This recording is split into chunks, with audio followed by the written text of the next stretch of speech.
आपल्याकडे महाराष्ट्रात मागच्या काही महिन्यांमध्ये बघितलं तर बिबट्याने धुमाकूळ घातलेला दिसतोय। गावांमध्ये, वाड्यांमध्ये, वस्त्यांमध्ये, अगदी काही काही ठिकाणी तर शहरांच्या मध्यभागी देखील कोल्हापूर सारख्या शहरामध्ये बिबट्या येऊन गेलाय।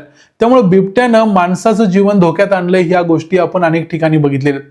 पण गुजरातमध्ये मात्र अशी एक गोष्ट घडली आहे जी आजपर्यंत ना कोणी बघितलेली आहे ना कोणी ऐकलेली आहे। ती म्हणजे एका सिंहिणीनं एका माणसाला पकडून ठेवलेलं होतं आणि तेही थोडं नव्हे, 30 मिनिटांसाठी, अर्धा तास त्या माणसाला आपल्या पायांमध्ये पकडून ठेवलेलं होतं।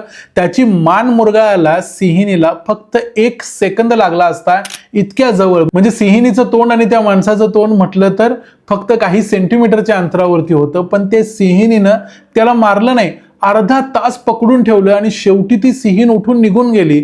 या गोष्टीनं आणि ही जे घडलेलं आहे याचे व्हिडिओ देखील आहेत, हे सगळं बघून अक्षरशः आश्चर्य वाटतंय।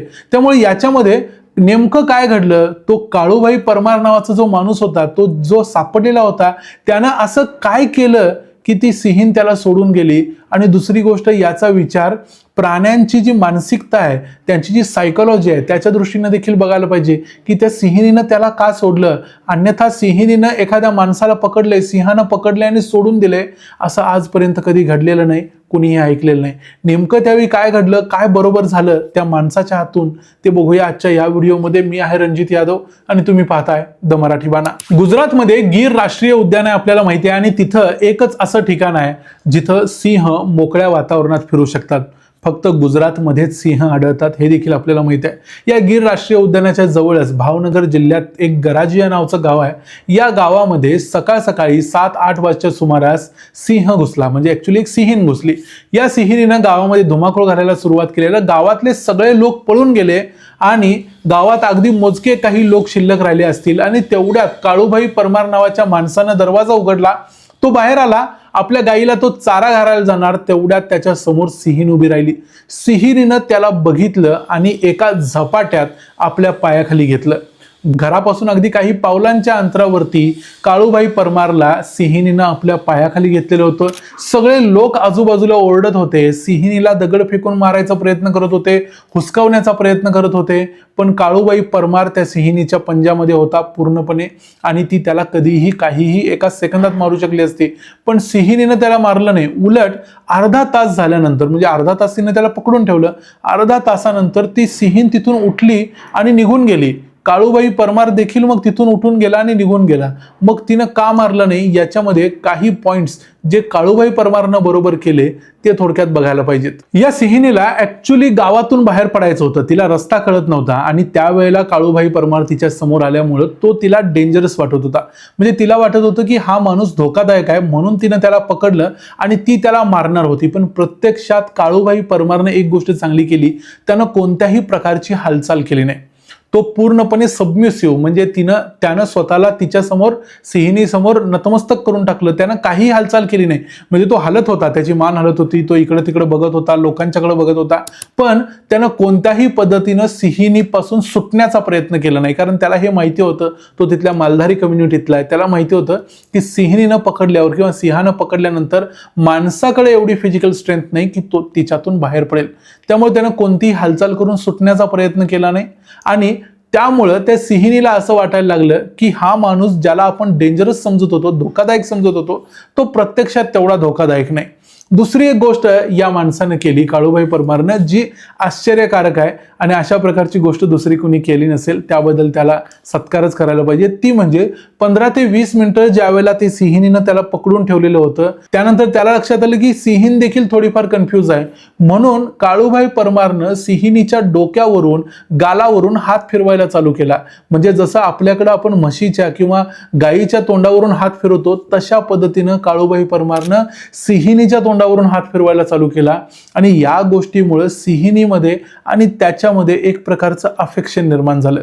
एकाच बाजूला, दुसऱ्या बाजूला गावातले जे लोक होते ते आजूबाजूला व्हिडिओ करत होते, ओरडत होते आणि दगड देखील फेकून मारत होते। त्यावेळेला सिंहिणीला असं वाटलं की हा माणूस धोकादायक नाही आहे, हा माणूस उलट आपल्यावरती प्रेम करतोय, अफेक्शन देतोय, आपल्याला तो धोका देणार नाही किंवा आपल्याला तो मारण्याचा प्रयत्न करणार नाही, याच्याबद्दलचा विश्वास त्या सिंहिणीमध्ये त्या माणसाने निर्माण केला। ही गोष्ट काळूभाईच्या बाजूनं बरोबर झाली आणि त्यासाठी त्याला फुल मार्क्स दिले पाहिजेत।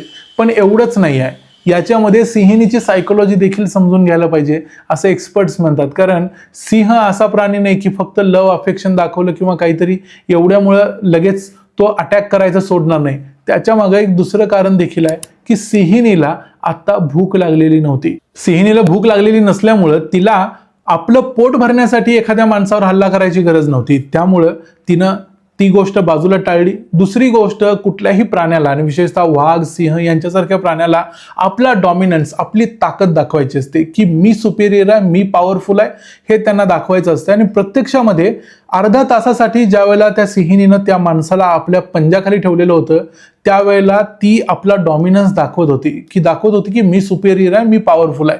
आणि तिला ते सुपेरियरिटी दाखवायची होती आणि ती तिची पूर्ण झाली. तिला अजून सुपेरियरिटी दाखवण्यासाठी त्या माणसाला मारणं गरजेचं नव्हतं. डॉमिनन्स दाखवणं तिला तेवढंच पुरेसं होतं आणि तेवढं तिनं ऑलरेडी केलेलं होतं. बाकीचे लोक जरी दगड मारत असले तरी हा माणूस त्यानं सबमिट केलेलं होतं. स्वतःला सिंहिणी समोर तो पूर्णपणे झोकून दिलेलं होतं. तो काहीच करत नव्हता आणि त्यामुळं तिचा डॉमिनन्स जो तिला पाहिजे होता तो पूर्ण झालेला होता. इथं आणखी एक गोष्ट सांगितली जाते ती म्हणजे ही जी सिंहीण होती ही सब अडल्ट होती. म्हणजे माणसात कसे टीनेजर्स असतात, म्हणजे पूर्णपणे अडल्ट झालेले नसलेले असे काही लोक असतात, तशाच पद्धतीनं ही सब अडल्ट म्हणजे एक प्रकारची टीनेजर सिंहीण होती. त्यामुळे ती थोडीशी कन्फ्युज्ड होती आणि कन्फ्युज्ड असली तरी ती जास्त अग्रेसिव्ह होती. त्यामुळं सिंहिणीचा डिसिजन झालेला नव्हता की या माणसाला मारायचं आणि पुढे जायचं की या माणसाला असंच सोडायचं आणि इथंच राहायचं. त्यामुळं ती त्या कन्फ्यूज अवस्थेत असताना त्या माणसानं तिला थोडंसं जे सबमिसिव्हनेस दाखवला आणि तिला थोडंसं जे अफेक्शन दाखवलं, या गोष्टींचा त्या टीनेजर सिंहिणीवरती परिणाम झाला आणि ती तिथून उठून निघून गेली. त्यामध्ये आणखी एक महत्त्वाची गोष्ट ही आहे की मालधारी कम्युनिटी नावाचा ज्या कम्युनिटीतला तो काळूभाई परमार होता, ती कम्युनिटी, तो समाज तिथं गीर अभयारण्याच्या आसपासच्या भागामध्ये गेली शतकानुशतकं राहतोय. तिथं सिंह देखील शतकानुशतक आहेत. त्यामुळं या दोन्ही कम्युनिटीला माहिती आहे की एकमेकाला मारण्यासाठी किंवा शिकार करण्यासाठी तिथं माणूस राहत नाही. तसंच माणसाला देखील माहिती आहे की सिंह आपल्याला डायरेक्ट धोकादायक नाही आहे. त्यामुळे एक प्रकारचं को एक्झिस्टन्स असं ज्याला म्हटलं जातं, हे को एक्झिस्टन्स या दोन्ही प्रजातींमध्ये तिथं होतं. आणि म्हणून देखील त्यानं जे धैर्य दाखवलं, जी शांतता दाखवली, जो कमालीचा एक प्रकारचा सबमिसिव्हनेस दाखवला, या सगळ्या गोष्टींच्या मुळे सिंहिणीनं त्याला कदाचित सोडून दिलं असावं असं वाटतं.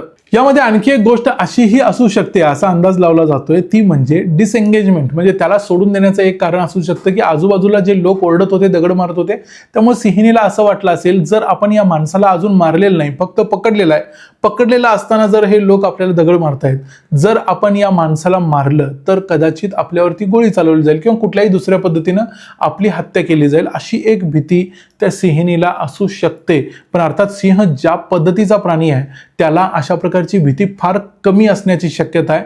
म्हणून ह्याचे चान्सेस कमी आहेत, पण तरी देखील असू शकतंय असं सांगितलं जातंय. पण सगळ्यात महत्त्वाची गोष्ट हीच झाली की त्या माणसानं स्वतःला सबमिट केलं आणि सिंहिणीला आपला डॉमिनन्स दाखवायला दिला, म्हणून तिनं त्याला सोडून दिलं. अर्धा तासानंतर सिंहानं सोडून दिलं. अशा पद्धतीची घटना आजपर्यंत कधीही घडलेली नव्हती, जी गुजरातच्या या गराजिया गावामध्ये घडली. आणि काळूभाई परमार या माणसाला पहिला असा माणूस होण्याचा मान मिळाला जो सिंहिणीच्या तावडीतून सुटला. अर्थात अशा प्रकारे प्राण्याच्या हातात सापडल्यानंतर कसं सुटावं याच्याबद्दलची कोणतीही स्टँडर्ड ऑपरेटिंग प्रोसिजर, SOP वगैरे ही नाही आहे. हे फक्त एक सांगण्याचा प्रयत्न होता की माणसं आणि प्राणी हे दोन्ही प्राणीच आहेत ॲक्च्युली, फक्त आपण स्वतःला वेगळं करून घेतलोय. त्यामुळं आपल्यात आणि प्राण्यांच्यामध्ये आपल्याला फरक दिसायला लागलाय. ॲक्च्युली जर आपण काही हजारो काही लाख वर्ष मागं गेलो तर हे दोन्हीही प्राणी होते आणि आपल्या स्वतःच्या स्वार्थासाठी झगडत होते. एवढंच काहीतरी सांगता येईल. तुम्ही हा व्हिडिओ बघितला असेल तर तुम्हाला तुमच्या दृष्टीनं काय वाटतं की सिंहिणीनं त्या माणसाला का सोडलं असेल, याबद्दलचा तुमचा तर्क आम्हाला कमेंट्समध्ये जरूर सांगा. व्हिडिओ आवडला असेल तर व्हिडिओला लाईक करा, चॅनलला सबस्क्राईब करा. पुन्हा भेटू पुढच्या व्हिडिओमध्ये. तोपर्यंत पाहत राहा द मराठी बाणा. जय हिंद, जय महाराष्ट्र.